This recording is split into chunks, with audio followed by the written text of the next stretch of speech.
Hello everyone, রয়েস কিচেনে তোমাদের সকলকে ওয়েলকাম। আমি তো নিয়ে চলে এসেছি আরেকটি নতুন রেসিপি নিয়ে তোমাদের কাছে।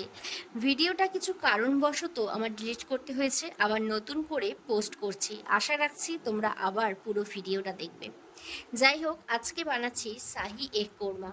এখানে আমি মোটামুটি 5 থেকে 7টা গোটা ডিম নিয়ে নিয়েছি, যেটাকে সামান্য পরিমাণ লবণ দিয়ে আমি বয়েল করে নিয়েছি। তারপর ডিমগুলোকে ভালো করে কেটে আমি লবণ আবারও সামান্য পরিমাণ হলুদ মাখিয়ে অল্প পরিমাণে তেল দিয়ে আমি ডিমগুলোকে হালকা করে ভেজে তুলে রাখলাম।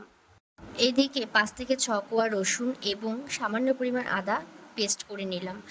দুটো কুচনো পেঁয়াজকে বেরেস্তার মতন ভেজে নাও এবং ওই কড়াতে আবারও তেল দিয়ে একটা গোটা টমেটো এবং দুটো শুকনো লঙ্কাকে ভেজে নাও।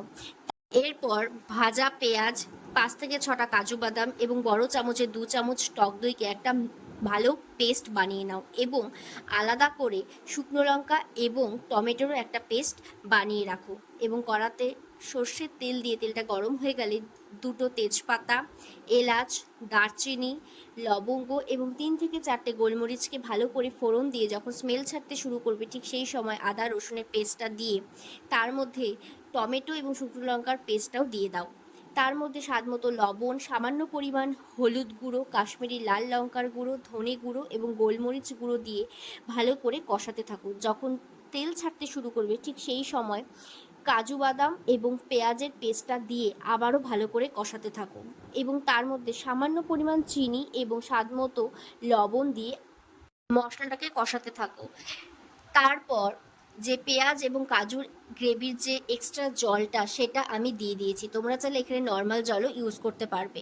তারপর ঢাকা দিয়ে রেখে দাও মোটামুটি 5 থেকে 7 মিনিট। যখন ফুটে আসবে, ঠিক সেই সময় ভাজা ডিমগুলো দিয়ে দাও। তারপর ওপর থেকে আবারও বেশ কিছুটা পরিমাণ ফ্রেশ ক্রিম এবং কাসুরি মেথি দিয়ে মশলাটাকে কষিয়ে নাও।